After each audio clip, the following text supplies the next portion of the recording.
I'd like to refer her to an HSCT specialist, which means you'll need to go private and bear the cost of care. I'm sorry, I don't know if I understand. I'm still paying medical bills from the States. I'm very sorry. I do recommend that you call and get started as soon as you can. Every time I start to trust you, It's not what it is. it never is. I think it's time I stopped giving you chances. I need a co-parent, Nick. I'm here.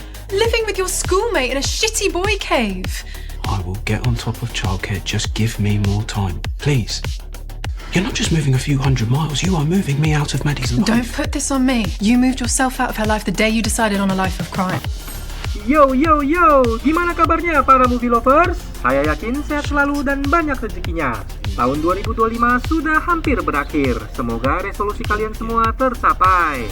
Oke, apa jadinya kalau malam Natal yang harusnya kudus malah dipakai buat ngerampok toko serba paling mewah di London? Hari ini kita bakal bahas film terbaru Netflix 2025 yang berjudul The Jingle Bell Heist. Ini bukan mengenai Natal biasa yang isinya cuma tukar kado. Ini soal balas dendam ke bos toksik dengan cara menguras uangnya sampai habis. Apakah rencana mereka bakal mulus? Atau malah berantakan karena baper? Siapin cemilan kalian, ini dia rekap lengkapnya. Cerita dimulai saat malam Natal. Dua tokoh utama kita, yaitu Nick dan Sofia, sedang bersiap untuk merampok. You don't have to do this. I'm the one with the record. And I'm the one that can crack the safe. Ready? Come on. Terlihat jelas kalau keduanya tidak pernah merampok sebelumnya, alias amatir. Lalu bagaimana mereka bisa sampai memutuskan untuk merampok?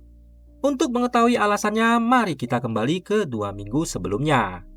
Pagi itu, Sofia sedang menuju tempat kerjanya. Terlihat seorang pria mengusir seorang pengamen dan putrinya. Karena kesal, Sofia menabrak pria itu dan mencuri dompetnya.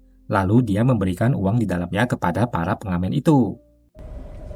Hey, Merry Christmas. Sofia bekerja di sebuah toko yang menjual barang-barang mewah milik Maxwell Sterling, seorang pengusaha kaya tapi berhati jahat. Yes, that's it. Keep shopping. That's the true meaning of Christmas. Saat bekerja, Sofia melihat seorang wanita kaya yang membawa seekor anjing menghina rekan kerjanya. If you don't know the difference, then you really shouldn't be working here. Sofia tidak menyukai hal itu dan ingin memberi orang kaya itu pelajaran. Dia lalu mencuri kalung mewah berhiasan berlian yang dipakai oleh anjing itu. Pada saat yang sama, Nick sedang meretas CCTV toko Sterling. Dia adalah seorang ahli IT yang pernah bermasalah dengan Maxwell Sterling. Teman Sofia, yaitu Lily, berkata kalau dia ingin keluar istirahat sebentar di kafe. Anyone asks, I'm in the loo. Sofia lalu menghampiri Eddie, security yang naksir sama Lily. Sofia memberinya info bahwa Lily sedang istirahat di kafe. Siapa tahu Eddie mau ke sana menyusulnya. Eddie langsung semangat. Dia lalu menutup pos security dan pergi mengejar gadis pujaannya. Sebelum Eddie pergi, Sofia mengatakan kalau dia menemukan kalung anjing berhiaskan berlian. Kalung ini harus disimpan di dalam ruang penyimpanan khusus di belakang. Eddie yang tergesa-gesa untuk mengejar gebetannya sangat senang ketika Sofia bilang dia akan membantunya menyimpan kalung itu. Eddie lalu membukakan pintu penyimpanan untuk Sofia. Dari CCTV, Nick terkejut melihat Sofia, padahal dia seharusnya tidak boleh masuk ke sana. Setelah memberi label pada kalung itu, Sofia melihat uang di meja dan mencurinya. Sofia tidak tahu kalau Nick merekam pencurian ini. Di sana, Sofia juga melihat perhiasan-perhiasan mewah yang dikunci dengan ketat. Tiba-tiba terdengar suara dari luar. Sofia terkejut dan jatuh menimpa tangga yang lalu mengenai kamera CCTV, membuat kamera itu rusak. Nick lalu menyimpan video Sofia yang sedang mencuri uang itu. Tepat di saat itu, pemilik toko tempat Nick bekerja memarahi Nick karena tidak fokus kerja. Dan Sofia juga diomelin karena tidak di tempat ketika pembeli sedang ramai. Get to work. Malamnya, Sofia mengunjungi ibunya di rumah sakit. Mereka berasal dari Philadelphia, Amerika, tetapi pindah ke London karena penyakit kanker ibunya. Hanya disinilah ibunya bisa mendapatkan pengobatan gratis. Sang ibu mendorong putrinya agar lebih menikmati hidup. Jangan terlalu mengkhawatirkan ibunya. Exactly. When was the last time you had unprotected sex? Mom. Keesokan harinya, Nick menyamar dan mendatangi Sofia. Dia memberi Sofia sebuah flash disk. Ketika Sofia menoleh, Nick sudah pergi. Malamnya, Sofia melihat isi flash disk itu dan betapa terkejutnya dia. Shit. Di video itu juga ada pesan dari Nick untuk bertemu jam 8 besok pagi. Sofia dengan berhati-hati menghampiri Nick. Dia menanyakan apa tujuan Nick. I want you to go back in. Yeah, no, I'm not doing that. You're talking grand larceny. Karena rencananya tidak berhasil, Nick pun pergi. Tapi dia tidak sadar Sofia sudah mencuri dompet Nick. Malamnya dokter mengajak Sofia untuk bicara. Rumah sakit merujuk pengobatan kanker ibunya ke rumah sakit lain yang kemungkinan sembuhnya lebih tinggi, daripada harus mengantri pengobatan gratis yang tidak tahu kapan bisa terlaksana. Tetapi biayanya sangat mahal. Hal ini membuat Sofia galau. Akhirnya dengan terpaksa dia menemui Nick dan setuju untuk merampok Sterling. I want half, but you have to figure out how to get security out of the room. Nick tentu tidak setuju, tapi Sofia mengancamnya kalau dia akan memberitahu kepada Maxwell Sterling bahwa Nick mengincarnya. Ternyata Nick dulu adalah seorang penyedia sistem keamanan. Dia pernah memasang sistem keamanan di toko Sterling, tetapi dia pula lah yang merampoknya. Hal ini membuat Sofia yakin Sterling tidak akan melepaskannya kalau dia tahu Nick mengincarnya. Akhirnya Nick setuju dengan syarat Sofia. You have to figure out how to get security out of there. Deal? Deal. Keesokan harinya di toko Sterling, Nick dan Sofia mengalihkan perhatian dengan membuat keributan. Seriously telling me that you don't have any more mushy foxes? No, this is absurd. I'll go get Eddie. Sofia lalu pergi memanggil Eddie, sang security.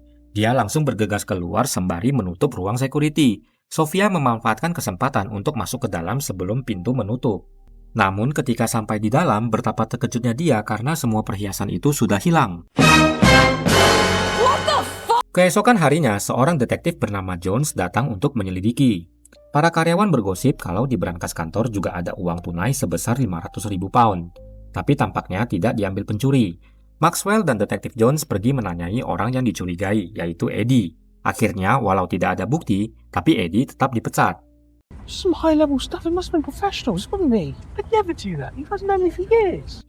Melihat Eddie dipecat, Sofia menjadi sedih. Sofia mencurigai kalau Nick telah duluan merampok perhiasan itu dan ingin menjebak Sofia. Dia lalu pergi ke apartemen Nick dan langsung mengkonfrontasi Nick. Believe I trusted you. Why did you send me back there? Did you just want to pin all of this on me?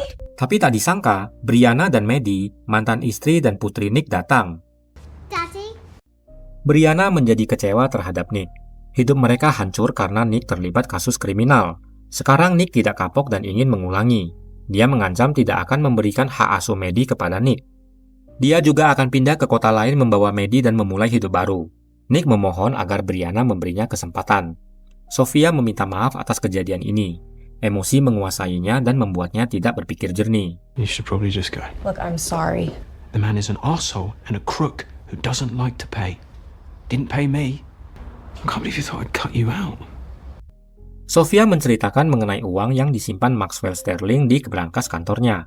Nick juga mengatakan bahwa ketika dulu dia memasang sistem keamanan, kantor Maxwell adalah satu-satunya tempat yang dia tidak diberi akses. Mereka berdua memutuskan untuk merampok uang itu, tetapi pertama, mereka harus tahu brankas itu seperti apa. Keesokan harinya, Sofia membawa sebuah vas bunga ke kantor Maxwell. Sofia yang alergi serbuk bunga bersin-bersin sepanjang jalan. Ketika dia akan masuk ke dalam kantor, dia dihentikan oleh sekretaris di depan pintu. Mr. Sterling is particular about deliveries. Tapi Sofia tidak hilang akal. Dia lalu sengaja menjatuhkan bunga ke meja sang sekretaris. I'll go get some towels. Okay, that's a really good idea. Akhirnya, sang sekretaris terpaksa buru-buru ke toilet mencari alat pembersih. Memanfaatkan kesempatan itu, Sofia masuk ke dalam kantor Maxwell dan mencari brankas itu. Setelah mencari-cari, akhirnya dia melihat sebuah panel rahasia di rak buku. Tepat pada saat itu, Maxwell tiba di kantor bersama istrinya, Cynthia. Maxwell marah melihat barang-barang yang berantakan di atas meja, tanpa menyadari bahwa Sofia bersembunyi di baliknya. Sofia dan Nick bertemu lagi untuk berdiskusi.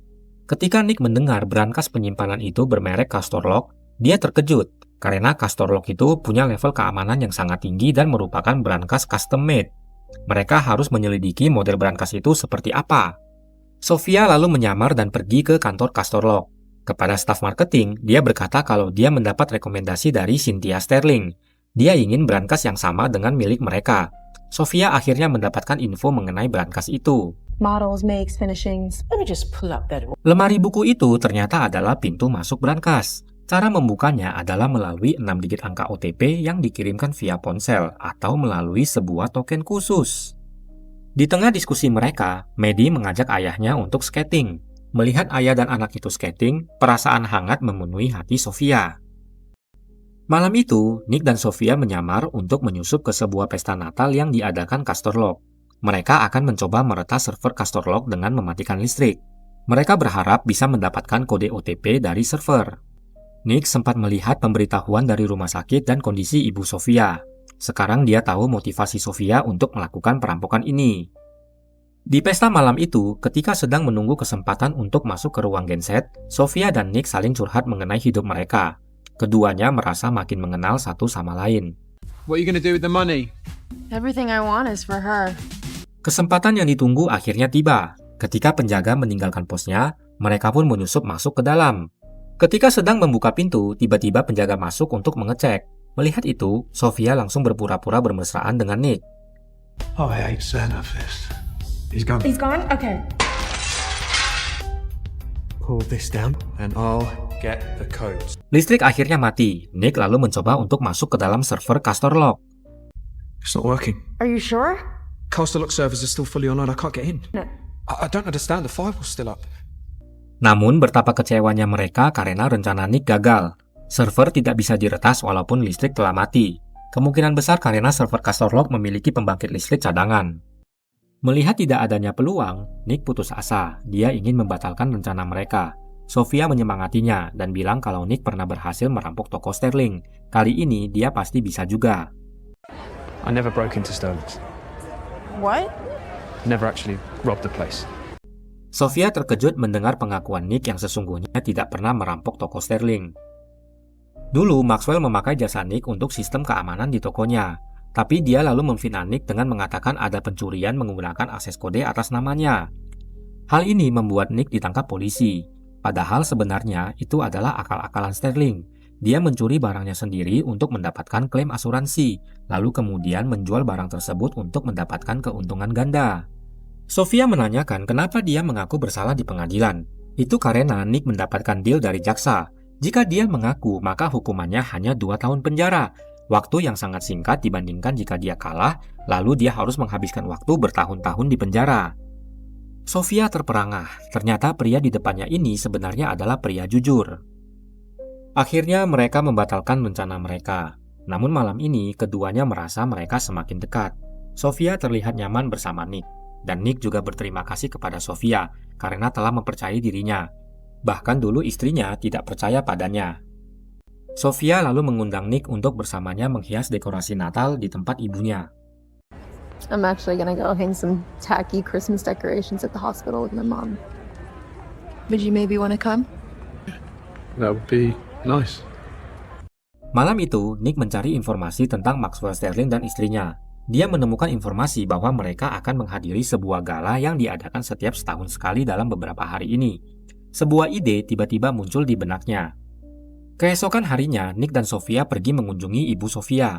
Sofia memperkenalkan Nick sebagai partner bisnisnya. Melihat Nick dan ibunya akrab, timbul perasaan bahagia dalam hati Sofia.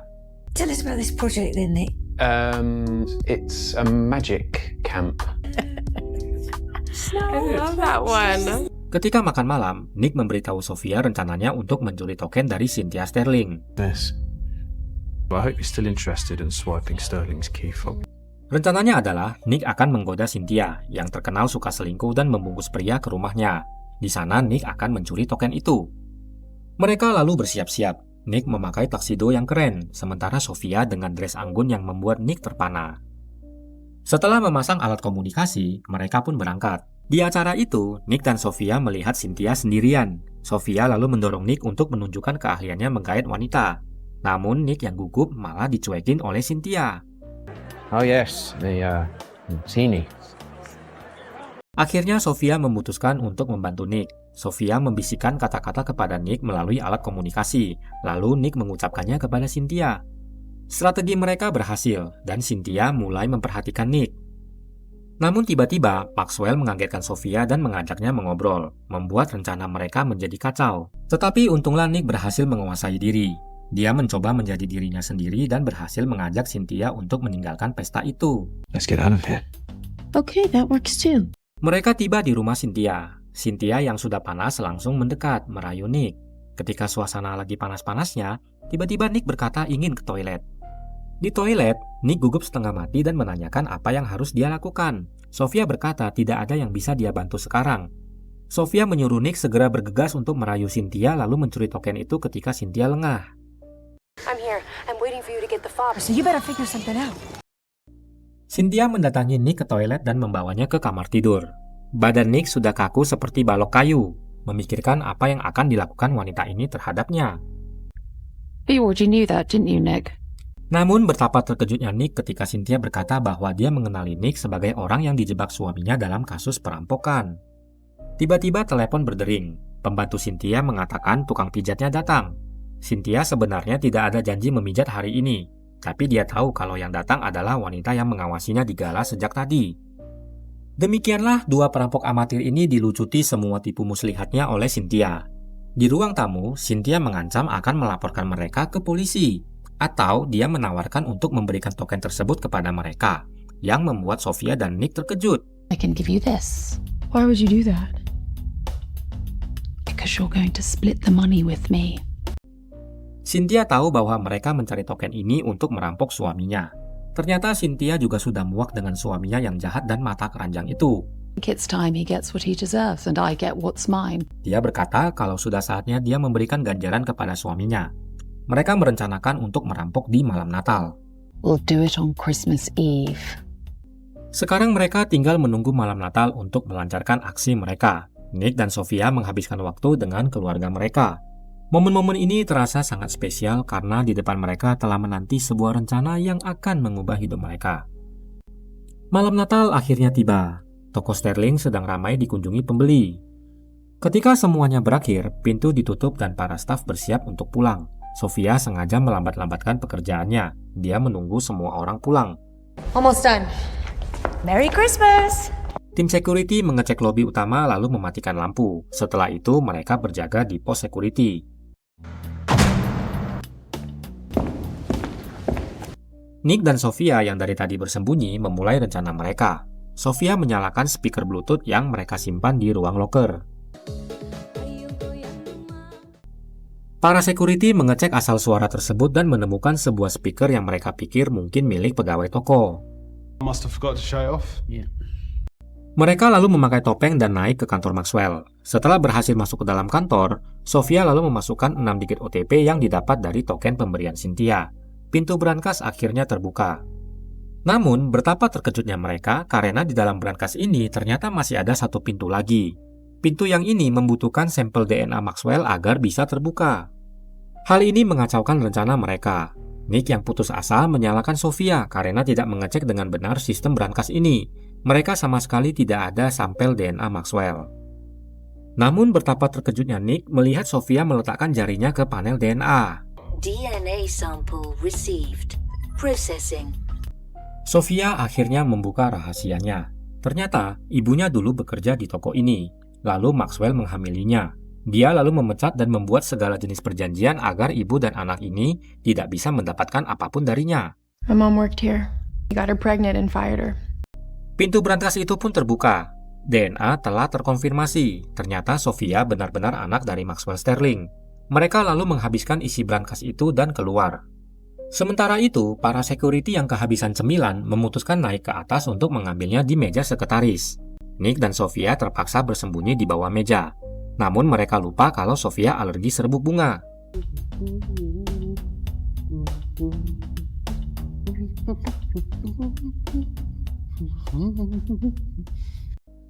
Nick berusaha menahan Sofia agar tidak bersin. Namun ternyata malah Nick yang bersin. Suara bersinnya membuat sang security yang bernama Ali menjadi waspada. Sofia yang tidak melihat jalan lain memutuskan untuk melarikan diri. Sang security lalu memanggil temannya untuk membantunya. Melihat tidak ada jalan keluar, Sofia lalu memutuskan untuk melompat ke bawah. Dia menggenggam tangan Nick dan mereka pun melompat. Tiba-tiba Maxwell dan Detektif Jones masuk ke dalam toko. Mereka segera naik ke ruang kantor dan membuka brankas untuk mengecek. Please provide DNA sample. Sementara itu, Sofia memutuskan untuk memberikan tasnya kepada Nick. Dia akan berlari menjadi umpan. Nick tidak boleh tertangkap lagi karena Maddie membutuhkannya. Sofia percaya kalau Nick akan memberikan bagiannya kepada ibunya. Lalu dia memberi Nick sebuah ciuman perpisahan. I'll see you, Nick. Di kantornya, Maxwell membuka brankas. Dan betapa terkejutnya mereka melihat perhiasan yang dicuri itu ada di dalam brankas. Ternyata ini adalah jebakan dari Cynthia. Ia memberitahu kepada Nick dan Sofia agar mengambil perhiasan curian itu di sebuah gudang. Rencananya setelah asuransi cair, Maxwell akan menjual perhiasan itu. Tugas mereka adalah meletakkan perhiasan itu di brankas. Lalu setelah semuanya beres, mereka menelepon Maxwell dan memberitahu kalau brankasnya telah dirampok. Someone is robbing your office safe. Maxwell mengatakan kalau dia tidak mengerti mengapa perhiasan curian itu ada di brankasnya. Tetapi Detektif Jones menyuruhnya untuk menjelaskan di kantor polisi. Sementara itu, Sofia ditekel oleh Ali sang security dan terjatuh di tumpukan boneka. Sofia yang bersahabat dengan Ali membuka topengnya. Dia menjelaskan tujuannya di situ. Is the one that stole the jewelry in the locker. Sterling is the one that blamed Eddie. Memberitahu Ali kalau perhiasan itu dicuri oleh Maxwell sendiri, lalu mengkambing hitamkan Eddie. Ali bimbang sesaat, namun Ali merasa kalau itu masuk akal melihat sifat dari Maxwell. Dia pun lalu membiarkan Sofia pergi. Sofia menyaksikan Maxwell dibawa polisi. Dia teringat masa kecilnya ketika ibunya membawanya bertemu Maxwell. Tetapi Maxwell tidak mengakui anaknya dan malah mengusir mereka, bahkan mengancam untuk menangkap ibunya. That is not my daughter. Demikianlah sebuah jari tengah diberikannya kepada Maxwell Sterling, yang sepertinya menyadari sesuatu ketika melihatnya. Endingnya berakhir baik bagi semua orang. Maxwell Sterling ditangkap dan dituduh melakukan perampokan dan penipuan asuransi. Lalu nama baik Eddie dan Nick tentunya akan dipulihkan. Sementara Cynthia juga akan mendapatkan semua bisnis milik mantan suaminya. Brianna mengizinkan Nick untuk mengasuh Maddie. Hubungan Nick dan Sofia juga semakin mesra setelah kejadian ini. Di akhir cerita, terlihat Nick membawa Maddie. Mereka mengunjungi rumah Sofia.